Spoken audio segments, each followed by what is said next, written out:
Hoje eu te ensino como gerar uma máquina de dividendos com a sua carteira de investimentos. E antes de qualquer coisa, eu preciso te passar os 3 principais pontos para você avaliar qualquer investimento. Os 3 principais pontos são o equilíbrio entre liquidez, rentabilidade e segurança.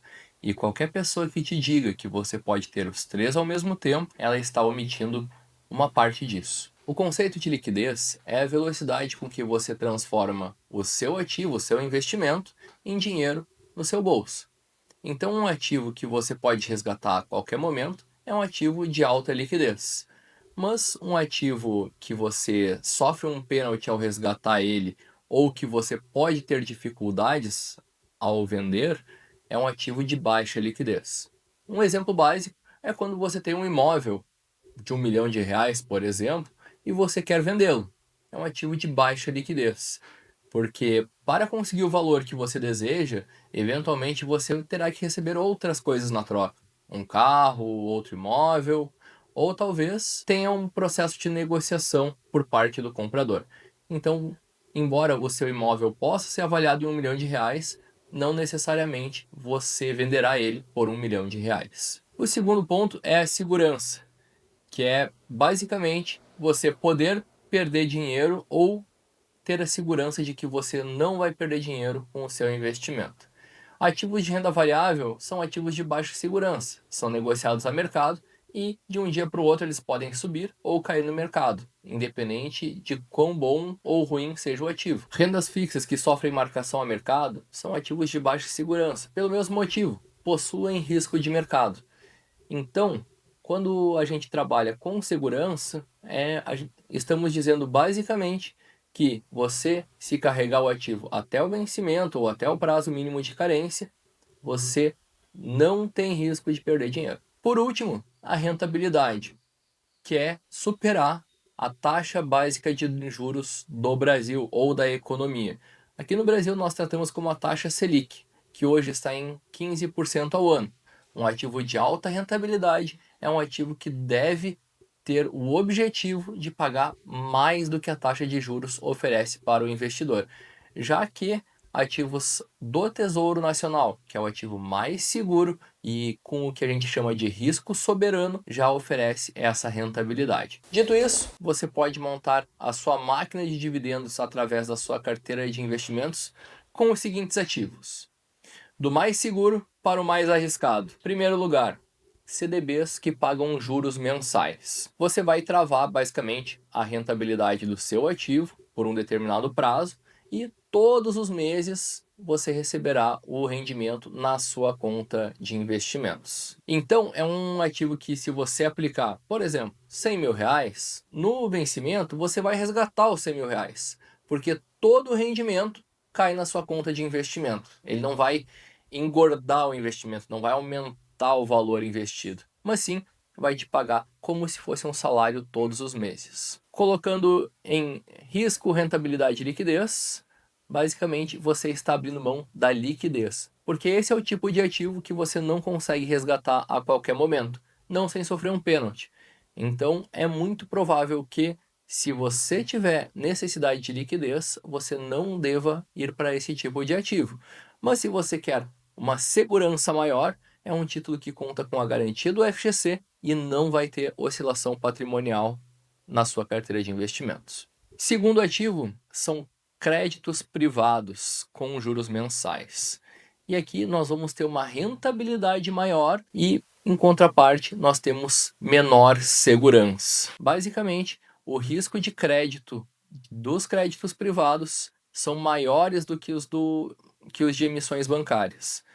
Por uma razão muito simples: emissões bancárias possuem garantia do FGC, além de que os créditos privados sofrem marcação a mercado, então são títulos que vão oscilar ao longo dos anos. Terceira alternativa: você pode pegar títulos do governo com um pagamento de juros semestrais.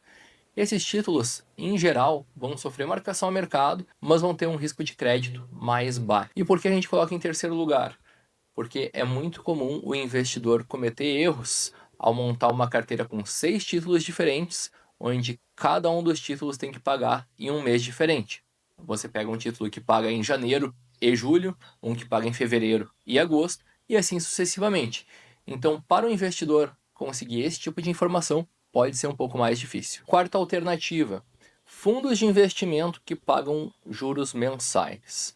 Sim, nós também temos alternativas na modalidade de fundos de investimento. E eu não estou falando de fundos imobiliários, são fundos de investimentos normais, geralmente de debêntures incentivadas ou de crédito privado e isentos de imposto de renda. Basicamente, é um fundo com créditos privados, administrado por um gestor e que busca entregar uma rentabilidade maior e não comprometer a sua liquidez. Esses fundos geralmente têm liquidez ou em 30 ou em 90 dias. Então, se você vai utilizar esse valor para uma compra maior, uma compra planejada, o seu carro, o seu imóvel, provavelmente você consegue resgatar a tempo de fazer o seu negócio. No entanto, esse é um ativo que não te entrega 100% de liquidez, afinal o resgate não é imediato, não vai te entregar toda a segurança, já que existe crédito privado, e não vai te entregar uma rentabilidade absurda. Mas ao mesmo tempo, você vai ter boa liquidez, razoável rentabilidade, razoável segurança. Dessa forma, você tem um equilíbrio dos 3 pontos nessa classe de ativos. E você pode obter esses fundos através da gestora Sparta e da gestora ARX. Lembrando, isso não é uma recomendação de investimento. Esse vídeo tem caráter apenas educativo. Quinta alternativa: fundos imobiliários. Aqui a gente tem uma indústria que trabalhou muito forte nos últimos anos para divulgar esse tipo de ativo para os brasileiros e tem crescido bastante. Os fundos imobiliários são ativos voltados para o mercado imobiliário, não significa que tenha um imóvel de tijolo de fato, que é como a gente enxerga os imóveis para alugar, mas podem ser títulos de crédito privado, podem ser LCIs, pode ter os ativos construídos ou uma combinação dessa classe de ativos. Esse tipo de papel entrega liquidez, já que ao vender o dinheiro cai na sua conta em 2 dias úteis, e busca entregar uma rentabilidade maior, já que para você ter o risco de renda variável, é importante que você busque uma rentabilidade acima da taxa de juros brasileira. No entanto, são títulos que vão oscilar no mercado, então você não tem a segurança de que você vai resgatar o valor que você investiu. Então, muito cuidado quando você investir em fundos imobiliários. Sexta alternativa: ações pagadoras de dividendos. E sim, talvez você vai me dizer: Fernando, mas não tem ações que pagam todos os meses? E essas ações realmente são raridade. Bradesco é uma delas, e novamente, isso não é uma recomendação de investimentos, é uma característica do banco que entrega juros sobre capital próprio todos os meses do ano. No entanto, ao montar uma carteira de dividendos com ações, você pode utilizar de derivativos, que são opções. Você pode vender opções, seja de compra, seja de venda, e através disso, o prêmio da venda dos derivativos vai ser o que a gente chama de dividendos sintéticos ou dividendos ativos, já que a sua maneira de trabalhar esses ativos é que vão gerar o seu dividendo. E você pode vender derivativos com vencimento mensal. Então, dessa forma, você operaria todos os meses e o prêmio desses ativos te pagaria um dividendo todos os meses, independente do mês que a ação pague o dividendo. Por último, nós temos um ETF de Bitcoin, caso você goste de criptomoedas, que chama Coin11. Ele é basicamente um ETF de Bitcoin que paga dividendos todos os meses. Então, hoje você tem basicamente um ativo que vai buscar te entregar uma rentabilidade muito maior, mas te entrega um risco muito maior também. E a liquidez também é em 2 dias úteis, caso você precise negociar. Então, procure sempre equilibrar na sua carteira de investimentos ativos com boa segurança, ativos com boa liquidez e ativos com boa rentabilidade, e sempre respeitando o seu perfil de investimentos. E agora nós vamos responder algumas dúvidas de iniciantes do Reddit Investimentos. A primeira dúvida é: a educação financeira no Brasil é realmente tão ruim assim? Sempre me impressiona a quantidade de gente na internet fazendo sucesso dizendo o óbvio. É importante ter uma reserva de emergência, juros compostos. Não adianta guardar 50% de um salário mínimo. Você precisa aumentar a sua renda ao máximo. Tipo, Isso não deveria ser senso comum? Deveria. Eu concordo aqui com o nosso escritor, mas a gente não tem aulas de educação financeira nem no ensino fundamental e nem no ensino médio. E isso nos traz uma defasagem. Quando a pessoa chega aos 18 anos, por exemplo, a pessoa não sabe como fazer um investimento. E teve influenciador dizendo que você poderia montar a sua reserva de emergência com fundos imobiliários, um ativo que, como eu falei anteriormente, não traz segurança. Então, poxa, se você tem ali 1.000, 5.000, 10.000 reais, e isso é tudo que você tem que garantir que não vai perder dinheiro. Então, a sua reserva de emergência é, primeiro, ter o dinheiro disponível a qualquer momento e a garantia que você não vai perder patrimônio. Então, investir a sua reserva de emergência em qualquer coisa que não seja um CDB de liquidez imediata, Tesouro Selic, ou a caixinha do Nubank, a caixinha do seu banco, está errado. Você precisa primeiro garantir o curto prazo, para depois pensar no médio prazo e, por último, pensar no longo prazo. Regra dos 4%. Sou mulher com 40 anos e estou perto, ainda em 2026, de chegar num valor investido que conseguiria me considerar aposentada. Já estou trabalhando há 23 anos, praticamente ininterruptamente. Sempre ouvi falar da taxa segura de retirada a 4% ao ano, mas fazendo alguns cálculos, cheguei numa taxa de retirada de 0,7% mensais. Fiz algumas simulações com o ChatGPT e eu ainda consigo ver o patrimônio aumentar fazendo essa retirada. Logicamente, perdendo poder aquisitivo. Alguém poderia dar uma opinião sobre? Lembrando que meu marido também trabalha. Quero levar uma vida de madame comigo mesma pagando. Perfeito. Quando a gente vai se aposentar, o objetivo não é viver com o mínimo, é viver bem os anos finais da vida, digamos assim. E ainda que ela esteja jovem, principalmente por ela ser jovem, é importante ter a regra dos 4% em mente. A regra dos 4% diz que se você tiver uma rentabilidade de 1% ao mês aproximadamente, você vai poder retirar 0,4 a 0,5% ao mês somente. E o restante você deve reinvestir para que o reajuste da inflação seja compensado pelo seu aporte, pelo seu reaporte, já que no caso da nossa escritora, ela não pretende trabalhar nos anos seguintes. Então, como o trabalho não vai permitir que ela faça um aporte, é importante que parte dos investimentos seja dedicado a aumentar o patrimônio para que ela não perca poder de compra ao longo dos anos. Depois de investir na Previdência sendo iniciante/conservador, gostaria de atingir uma nova meta em 3 anos com outro tipo de investimento. Olá pessoal, como sei que posts assim são frequentes, vou tentar ser objetivo. Conquistei minha moradia com muito esforço e ajuda de um gerente de bancão, que sugeriu investir na Previdência para alcançar o valor necessário. Desde então, aplico o que sobra nela, mas após estudar investimentos, percebi que seria melhor mudar ou diversificar. Minha nova meta seria conseguir R$260 mil em 3 anos, começando com os R$30 mil que economizei, mais novo cenário de renda que pretendo mudar em breve. Atualmente os aportes estão sendo de R$2.500 mensais, mas estou em busca de dobrar esse valor pela busca dessa nova renda. Na calculadora de investimentos que utilizou, fez uma simulação de R$30 mil iniciais mais R$5 mil mensais, resultando no valor líquido acumulado. Valor aplicado em CDB, R$258 mil, L6 e LCAs, R$258 mil também, Tesouro Selic, R$257 mil. Muita gente se pergunta essa dúvida, tá? Mas investir no Tesouro Selic é cobrado uma taxa de 0,2% ao ano em cima dos rendimentos.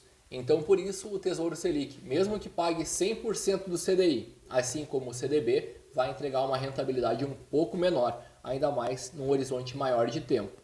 Isso se dá pela segurança que o Tesouro Selic entrega. O risco de crédito do Tesouro Selic é o menor risco de crédito que a gente tem no Brasil. Minhas dúvidas seriam essas. Jogar tudo no CDB e ser feliz? CDB progressivo seria bom nesse caso ou pode ser o tradicional mesmo? E qual é a variação ao longo dos anos investido em CDB?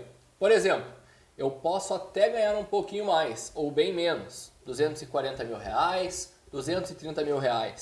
Ou vocês recomendariam mais LCI/LCA ou Tesouro Selic para ser mais certeiro em alcançar esse valor? Eu sei que ninguém sabe o futuro do mercado, mas gostaria de sugestões para poder avaliar. Muito simples. Se a gente pegar os R$30 mil iniciais e colocar aportes de R$5 mil mensais, você vai ter R$210 mil em aportes ao longo desses 3 anos. Então, muito provavelmente, o nosso escritor vai alcançar esse valor com uma boa rentabilidade ali na casa de 10, 12% ao ano. No entanto, se os aportes forem menores do que R$4 mil, vai ser necessário buscar uma rentabilidade maior. Se você consegue aportar R$5 mil por mês, um CDB pré-fixado garante que você vai chegar nos seus objetivos. Afinal, hoje nós temos CDBs pagando 13, 14, 15% ao ano. E com essa rentabilidade, mais os aportes de R$5 mil mensais, você vai chegar no resultado desejado. No entanto, se você tiver um aporte abaixo dos R$4 mil mensais, provavelmente não vai alcançar esse resultado com uma rentabilidade pré-fixada. Dessa forma, ou você vai baixar o nível de exigência que você vai alcançar no final do prazo, ou você precisará aumentar o risco do seu investimento. Segunda pergunta, investir em renda variável vale a pena com esses R$30 mil? Por exemplo, arriscar uns R$5 mil iniciais e R$1 mil mensais com ações/ETFs, ou é muita dor de cabeça para quem está começando e no final dos 3 anos nem vai render tanto assim? Geralmente o rendimento que as ações têm no Brasil não superam a renda fixa. E nós vamos deixar aqui na tela uma matéria da Infomoney explicando que muito poucas ações pagam mais do que a renda fixa num prazo maior. Dito isso, se você sabe o que está fazendo na renda variável, você consegue ter resultados melhores. Mas se for a sua primeira experiência em renda variável, eu te indico ficar na renda fixa, especialmente se você conseguir fazer os aportes de R$5 mil. Afinal, você vai chegar lá se conseguir fazer esse nível de aporte. Terceira pergunta. Ultimamente tenho feito investimento com gerente por ser iniciante através do Banco Santander. Mas é tranquilo fazer tudo pelo aplicativo e na hora de contratar tudo estar bem explicado em relação ao imposto de renda e quando pode ser retirado. Alguém investiu só pelo aplicativo e mudou para a corretora por ter tido algum problema ou dor de cabeça? Em geral, como são bancos grandes ou grandes corretoras credenciadas na CVM, que é o principal ponto, você não deve ter dor de cabeça. Os ativos ali são atrelados. Os ativos que possuem em grandes bancos ou corretoras devem ter análise de risco. Então, você dificilmente vai ter dificuldade de retirada do ativo no vencimento ou algum problema nesse sentido. E se o seu gerente é da sua confiança e te traz boas explicações sobre os investimentos, poxa, por que não confiar no profissional que está te atendendo bem nesse momento? Quarta e última pergunta. Decidindo investir por conta no aplicativo, continuo vestindo a camisa do Banco Santander ou corro para o Nubank por ter um CDB com uma rentabilidade a mais do que 100% do CDI? Eu gosto do banco pela sensação de segurança e ter um gerente disponível caso ocorra algo. Geralmente é mais interessante você ter um parceiro no seu banco ou corretora caso tenha esses problemas. Inclusive, quando você faz esse tipo de pergunta, o seu gerente, assessor, consultor pode estar te dando o apoio necessário. E se você tem uma boa relação com o seu banco, tem uma boa relação com o gerente do seu banco, entende que o teu profissional está te trazendo boas indicações e boas explicações de investimento, por que você vai mudar para um ambiente onde você vai fazer sozinho? LCA pré do Itaú pagando 12,46%. Uma LCA pré-fixada do Itaú está pagando mais que muitos banquinhos, 12,46% ao ano. Devem estar apostando que a Selic vai cair muito pouco esse ano.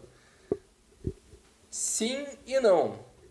Sim, porque essa LCA, embora pague uma boa rentabilidade, tem vencimento em agosto de 2026. Então, realmente, até agosto, a taxa Selic não deve ter quedas muito expressivas, não deve cair mais do que 1,5%. E principalmente, a gente precisa lembrar o seguinte, as LCAs tiveram uma alteração na legislação, que indica que ativos beneficiados, isentos de imposto de renda, têm que ter um prazo mínimo de vencimento. E esse ativo não está no prazo mínimo de vencimento. Isso significa que esses 12,46% não são pagos somente pelo banco emissor, não são pagos pelo Itaú.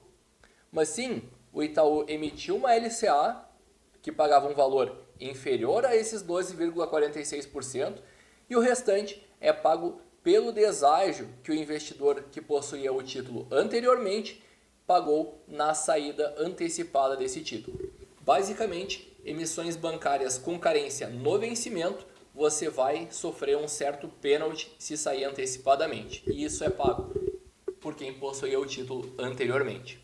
Quando os valores do Banco Master vão sumir da XP? Já recebi o pagamento do que tinha em Master, agora partiu esperar a lista de credores da Will Financeira, o investidor apostou alto aqui, mas o valor que eu tinha segue aparecendo na XP. Isso tem prazo para assumir? Preciso fazer alguma coisa? Não. O FGC emite a lista de credores que foram ressarcidos e envia para a XP, para o BTG, para o seu banco, para a sua corretora, a cada 10 dias. Então, se você recebeu, se você foi ressarcido por ativos do Banco Master, os ativos vão deixar de constar automaticamente no seu banco ou corretora, mas tem um prazo de 10 dias para o envio do FGC ao seu banco ou corretora para que seja atualizado. Então, em torno de 2 semanas, 10 dias a 2 semanas, é um prazo razoável para ser atualizado.